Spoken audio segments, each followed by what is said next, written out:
میری ماں روز رات کو محلے کی سنسان گلی میں جا کر رات کا دوسرا پہر گزارتی تھی۔ میں نے ان کو کئی بار جب باہر جاتے دیکھا تو ان سے پوچھتی کہ امی آپ اتنی رات کو کہاں جا رہی ہیں؟ لوگ باتیں کرتے ہیں، کہتے ہیں کہ تیری ماں بد کردار عورت ہے۔ اماں میری ایک نہ سنتی اور مجھے کمرے میں بند کر کے چلی جاتی۔ میں پیچھے سے لاکھ چیختی چلاتی مگر کوئی بھی میری آواز سننے والا نہ ہوتا۔ صبح تک میرا گلا چیخ چیخ کر بیٹھ جاتا تھا، مگر یہاں پرواہ کسے تھی؟ اماں کی حرکتیں اتنی عجیب تھی کہ کوئی بھی بھلا آدمی دیکھ لے تو استغفار کا ورد کرنا شروع کر دے۔ میں اماں سے کچھ بھی پوچھنے سے گریز کرتی تھی کیونکہ وہ ایک دم آپے سے باہر ہو کر مجھے مارنا شروع کر دیتی تھی۔ میرے ابا بالکل مریض بن چکے تھے، ان کے لیے زندگی اور موت ایک بن چکی تھی۔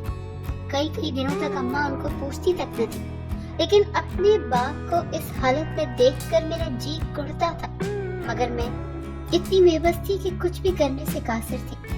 اماں پتہ نہیں کیا کیا کرتی پھرتی تھی۔ محلے میں ہم پہلے ہی بدنام ہو چکے تھے، باقی کی کسر اماں نے پوری کر دی تھی۔ میں اماں کو اب جانے سے روکنا چاہتی تھی، مگر میں جانتی تھی کہ وہ میری بات کبھی نہیں مانیں گی۔ لیکن مجھے حیرت اس بات کی تھی کہ آخر رات کے دوسرے پہر محلے کی سنسان گلی میں اماں کرتی کیا ہے؟ دن بدن میرے اندر ایک تجسس کا سمندر ٹھاٹھے مارنے لگا تھا۔ میں تجسس کے ہاتھوں مجبور ہو کر امی کا پیچھا کرنے کا سوچنے لگی، لیکن جس وقت وہ گھر سے جاتی تھی میری آنکھ ہی نہیں کھلتی تھی۔ میں لاکھ کوشش کرتی کہ آج میں جاگتی رہوں گی، مگر پھر بھی نیند کی دیوی مجھ پر مہربان ہو جاتی اور میں سو جاتی۔ اسی ہفتے میں تہیہ کر چکی تھی کہ آج بس میں دیکھ کر ہی رہوں گی۔ رات ہوتے ہی میں نے کھانا کھایا اور کچھ اسلامی کتابیں لے کر پڑھنے بیٹھ گئی، مگر پھر نیند آنا شروع ہو گئی۔ میں نے خود کو سونے سے باز رکھا اور جو ہی امی گھر سے گئی میں چوری چھپ کر چھت پر چلی گئی۔ وہاں ہمسایوں کی چھت پر چھلانگ لگائی اور وہیں سے باہر جانے کا سوچا۔ ہمسایوں کے گھر کا داخلہ دروازہ ہر وقت کھلا رہتا تھا، میں وہاں سے بآسانی آ جا سکتی تھی۔ چوری چھپتے چھپاتے میں اماں کا پیچھا کرنے میں کامیاب ہو گئی، مگر جو میں قدم آگے بڑھا رہی تھی میرا سر بوجھل ہو رہا تھا۔ قدم چلنے سے انکاری تھے، مگر میں نے ہمت قائم رکھی۔ جو ہی امی گلی میں داخل ہوئی میں ایک نکڑ میں چھپ گئی۔ ابھی تھوڑی ہی دیر گزری تھی کہ وہاں پر 10-11 مرد آ گئے۔ میں مردوں کے ساتھ امی کو دیکھ کر ششدر رہ گئی۔ میرا نام سنم ہے، میں اپنے والدین کی اکلوتی اولاد تھی۔ میری امی بہت نیک صفت خاتون تھی، محلے کے سب بچوں سے سپارہ پڑھنے آتے تھے۔ ابا گھر میں بہت کم آتے تھے، اگر کبھی آ بھی جاتے تو امی سے نالا ہی رہتے۔ میں ان کا یہ رویہ دیکھ کر بہت پریشان ہو جاتی۔ اکثر امی کو کہتی کہ آپ ابا کو کچھ بھی نہ کہا کریں، تو امی کہتی بیٹا میں نے تو ایک عرصے سے تمہارے ابا کو کہنا ہی چھوڑ دیا ہے۔ میں اکثر دیکھتی امی بہت روتی ہیں اور پریشان رہتی ہیں، ان کو ایسے دیکھ کر میں بہت دل برداشتہ ہو جاتی۔ ابا مجھ سے محبت کرتے تھے، جب کبھی وہ گھر آتے تو میرے لیے ڈھیر سارے کھانے کے لیے چیزیں لاتے۔ میں ابا سے بات کرنا چاہتی تھی کہ وہ امی کے ساتھ ایسا رویہ کیوں اختیار کیے رکھتے ہیں، لیکن ان کے چہرے کے سخت تاثرات دیکھ کر میں چپ ہو جاتی تھی۔ میں نہم میں پڑھتی تھی۔ ایک دن اسکول سے جب گھر لوٹی تو امی بہت رو رہی تھی۔ ان کے ساتھ ایک عورت اور مرد بیٹھا تھا جو ان کو بار بار چپ کروا رہا تھا۔ میں جلدی سے امی کے قریب گئی اور رونے کی وجہ پوچھی تو کہنے لگی سر میں درد ہے، جاؤ تم جا کر یونیفارم بدل لو، میں کھانا دیتی ہوں۔ امی نے آنکھوں کے اشارے سے انکل آنٹی کو کچھ بتانے سے باز رکھا۔ میرے دل میں اب گرہ بننے لگی تھی۔ میرے والدین کا تنازع میرے لیے دن بدن ذہنی مسائل پیدا کر رہا تھا۔ میں یہ سب سوچتے سوچتے نہ جانے کب سو گئی کہ اچانک میرے کانوں میں رونے پیٹنے کی آوازیں آنا شروع ہو گئی۔ جلدی سے ہڑبڑا کر اٹھی، دوپٹہ لیا اور برآمدے سے باہر آ گئی۔ سامنے ابا بری طرح سے امی سے جھگڑ رہے تھے۔ ان کے ساتھ ایک عورت بھی تھی جو میری امی کو کھا جانے والی نظروں سے گھور رہی تھی۔ میں دوڑتی ہوئی ابا کے پاس آئی اور ان سے اونچی آواز میں کہا چھوڑے میری امی کو، ابا چھوڑ دے۔ ابا مجھے دیکھ کر 2 قدم پیچھے ہٹ گئے۔ امی یہ کیا ہو رہا ہے؟ ابا آپ کیوں امی سے لڑائی کر رہے ہیں؟ اور یہ عورت کون ہے؟ میرے ایک کے بعد دیگرے سوال کرنے پر ابا پہلے تو تھوڑا سا گھبرا گیا، پھر بولا سنم آج سے یہ تیری دوسری ماں ہے اور یہ اسی گھر میں رہے گی۔ ابا کی بات سنتے ہی میرے کانوں کی لو تک سرخ ہو گئی، مجھے شدید غصہ آ رہا تھا۔ میں نے تیز آواز میں ابا سے کہا میری صرف ایک ماں ہے अलावा कोई नहीं। मैं अम्मी का हाथ पकड़कर उनको कमरे में ले आई, उनको सहारा देकर बिठाया और एक सर दर्द की गोली खिलाकर सुला दिया। अब हमारे घर का मामूल ये बन चुका था कि अब्बा दूसरी बीवी के साथ रहते, जबकि मैं और मेरी अम्मी एक तरफ। अब्बा ने मुझे भी बुलाना कम कर दिया था। मैं जब कभी उनके पास जाती तो सौतेली अम्मी मुझे डांट कर वापस भिजवा देती। हम दोनों माँ बेटी अब महदूद होकर रह चुकी थी। अम्मी बच्चों को सिपारा पढ़ाकर घर के छोटे बड़े खर्चे पूरे कर लेती थी। अब्बा तो एक तरह से हमें बिल्कुल फरामोश ही कर चुके थे। सौतेली अम्मी हर हफ्ते को कहीं न कहीं चली जाती और फिर सोमवार को घर वापस आती थी। अब्बा जब उनको ब्याह कर लाए तो उन्होंने कहा था कि उसका अपना कोई घर नहीं है, ये यतीम और बेआसरा है, आज से यही इसका घर है। मगर पता नहीं फिर हफ्ते को सौतेली माँ किधर चली जाती थी। अब्बा से मैं ये सवाल करने की जुर्रत भी नहीं कर सकती थी। मैं मैट्रिक के इम्तिहानात देकर जब फारिग हुई तो अम्मी से कहा कि मैं सिलाई सीखना चाहती हूँ, तो उन्होंने अपनी किसी दोस्त से बात करके उनके घर मुझे भिजवाना शुरू कर दिया। मैं सुबह 10 बजे उनके घर सिलाई सीखने जाती और शाम को 5 बजे वापस आ जाती। अपनी दूसरी बीवी के साथ इस कदर अब्बा मगन थे कि उन्हें हमारे बारे में कोई इल्म ही नहीं था कि हम जिंदा भी हैं या मर गए। पता नहीं क्या बात थी, जो बाप मुझे देखकर सोता जागता वही मुझे भूल चुका था। जब कभी घर से बाहर जाते अब्बा की नजर मुझ पर पड़ती, वो मुंह फेर लेते। ये अमल बहुत तकलीफ दे था, मगर मैं अम्मी की तकलीफ महसूस करके सर झटक देती। एक दिन बाजी की तरफ सिलाई का काम ज्यादा था। मैंने घर अम्मी को बताया कि अम्मी शायद आज मुझे 7 बज जाए, आप फिक्र न कीजिएगा, मैं आ जाऊंगी, या फिर आंटी मुझे छोड़ जाएंगी। अम्मी मुझे दरवाजे तक छोड़ने आई। मेरा माथा चुमा। मैं हंसकर अम्मी से कहने लगी कि आज आपको अपनी बेटी पर बड़ा प्यार आ रहा है, खैर तो है। तो वो मुस्कुरा दी।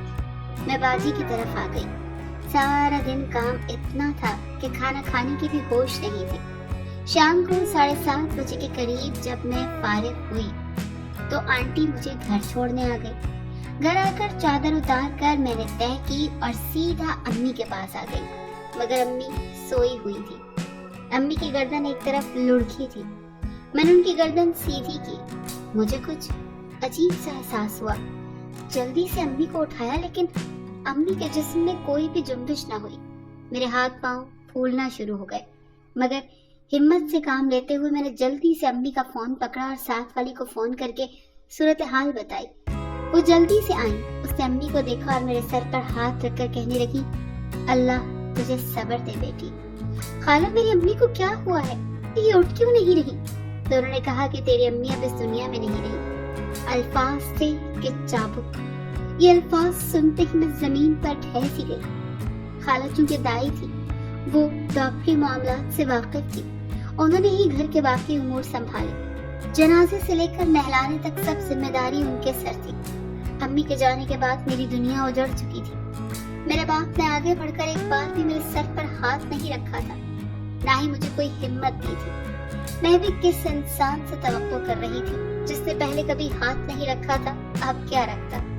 माँ गहनी छांव होती है, ये मुझे अम्मी के जाने के बाद पता चला था। मैं हर बार सोचती कि शायद अम्मी को इल्म था कि वो मर जाएंगी, इसीलिए आखिरी बार मेरा माथा चूमकर मुझे रुखसत कर रही थी। ये सोच ही मेरे लिए जानलेवा थी कि मेरी माँ अब नहीं है। अब्बा को 2-3 माह बाद जब कुछ होश आया तो उन्हें पता चला कि उनकी कोई बेटी भी है जो इसी घर में रहती है। अब वो थोड़ा बहुत मेरा हाल पूछ लिया करते थे। मेरी सौतेली माँ भी शुरू में मेरे खूब आओ भगत करती। मुझे उनसे अजीब किस्म की घबराहट होती थी, लेकिन अब्बा कहते कि तेरी माँ बहुत नेक है, ये सारी रात इबादत में मशगूल रहती है। सनम तुम भी अपनी माँ से कुछ सीखो।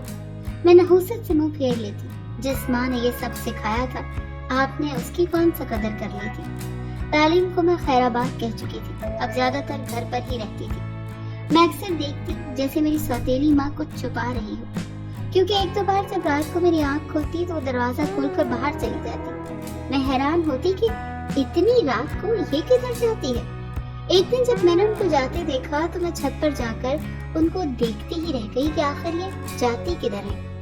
अम्मी का साया हेवला बनकर तेज तेज चलता एक सुनसान गली में चला जाता। उस गली में कोई दिन के वक्त कदम नहीं रखता था और अम्मी रात के दूसरे पहर वहां जाकर क्या करती थी। सब जब मैंने अम्मी से पूछा तो वो सिरे से ही मुकर गई।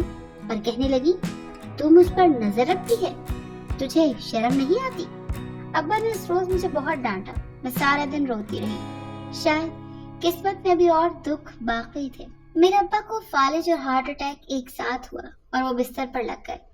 अब्बा के बिस्तर पर लगते ही सौतेली माँ बागी हो गई। अब उनको कोई भी रोकने टोकने वाला नहीं था, ना ही वो किसी की सुनती थी। अब्बा जब मुंह से आवाज निकालकर उनको बुलाते तो वो ना जाती। ऐसी हालत में अब्बा को देखकर मैं उड़ती रहती। मेरी कोशिश रहती कि मैं उनके साथ ही रहूं, मगर जब भी वो घर से जाती तो मुझे कमरे में बंद कर देती। शायद उनको मुझ पर शक हो चुका था। मैं चीख चीख कर दरवाजा खोलने की तगदो करती, मगर यहाँ कोई भी सुनने वाला ना होता। मगर अम्मी का राज जानना चाहती थी कि ये किधर जाती है, आखिर क्या करती है। एक रात मैं सोने के लिए लेट गई। अम्मी कमरे में आकर मुझे देख कर गई कि सनम सोई हुई है या जाग रही है। अपनी तसल्ली करके वो घर से निकल गई। मैंने आज सोच रखा था, कुछ भी हो जाए उन पर नजर जरूर रखनी है। मैंने जल्दी से उठकर चादर ली और दरवाजा खोलने गई, मगर दरवाजा बाहर से बंद था। मैं भागती हुई छत पर जाकर हमसायों की दीवार फलांग कर उनकी छत पर चली गई। साथ वालों का दाखिली दरवाजा हर वक्त खुला रहता था। मैं बआसानी गली में निकल गई और अम्मी का पीछा करना शुरू कर दिया। यूं ही सौतेली अम्मी गली में मुड़ी में गली की नुक्कड़ पर खड़ी हो गई। मेरा मुंह चादर से छुपा हुआ था। अभी चंद मिनट ही गुजरे थे कि चंद मोटे मोटे आदमी गली में आ गए और आते ही उन्होंने आग लगा दी। ये मंजर देखकर भागती हुई घर वापस आ गई। मुझे खौफ आने लगा, लेकिन वो आग उन्होंने किस लिए लगा रखी थी ये बात मेरी समझ में नहीं आ रही थी। मेरे दिल में ख्याल है कि मैं मस्जिद में इमाम साहब से बात करती हूँ, शायद वो कोई हल बता दें। लेकिन कुछ सोचकर मैंने इरादा तर्क कर दिया। अगले दिन फिर अम्मी का पीछा किया और गली के नुक्कड़ पर छुप गई। 3 आदमी गली में दाखिल हुए, उन्होंने आते ही आग लगा दी। आज मैं देखने की नीयत से आई थी कि आज मामले की तह तक जरूर पहुंचूंगी। जब चारों तरफ आग फैल गई तो वो आदमी अम्मी को लेकर घर में दाखिल हो गए।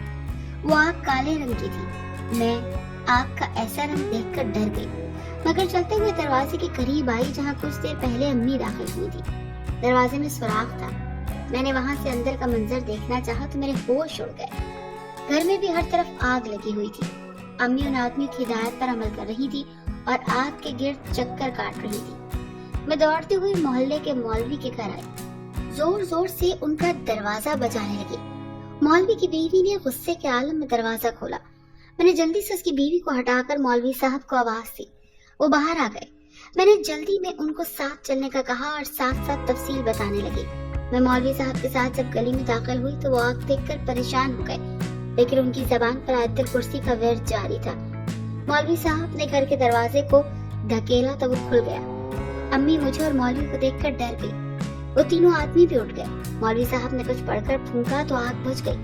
मुझे कहने लगे, ये लोग काला जादू करते हैं, तुम्हारी माँ एक जादूगरनी है, ये जादू सीख रही है। अम्मी के मुतालिक ऐसा इंकशाफ सुनकर मेरे रोंगटे खड़े हो गए। इतनी देर में सारा मोहल्ला वहाँ जमा हो चुका था। उन्होंने अम्मी और उन तीनों आदमियों को धक्के दे दे कर निकाला। किसी ने पुलिस को फोन कर दिया। पुलिस जब पहुंची तो वो सौतेली माँ और तीनों आदमियों को साथ ले गई। मौलवी साहब ने मेरे सर पर हाथ रखा और कहा, बेटा तुमने आज बहुत से घर बचाए हैं। ये औरत न जाने और कितने घर बर्बाद करती। अल्लाह तुम्हारी मुश्किलात को आसान करे। अब्बा की हालत भी शायद दूसरी बीवी ने खुद ही ऐसी की थी, जो वो हंसता खेलते बिस्तरे मर्ग पर थे। मौलवी साहब अब्बा का रूहानी इलाज कर रहे थे। मैं अब्बा के साथ साथ मेडिकल इलाज करवा रही थी। चीजें वक्त लेती हैं, मुझे यकीन है अब्बा ठीक हो जाएंगे। लेकिन आज हमारे माशरे में न जाने कितने ही घर काले जादू की वजह से तबाह हो चुके हैं। अल्लाह इस माशरे में बसने वाले लोगों को हिदायत अता फरमाए। आमीन।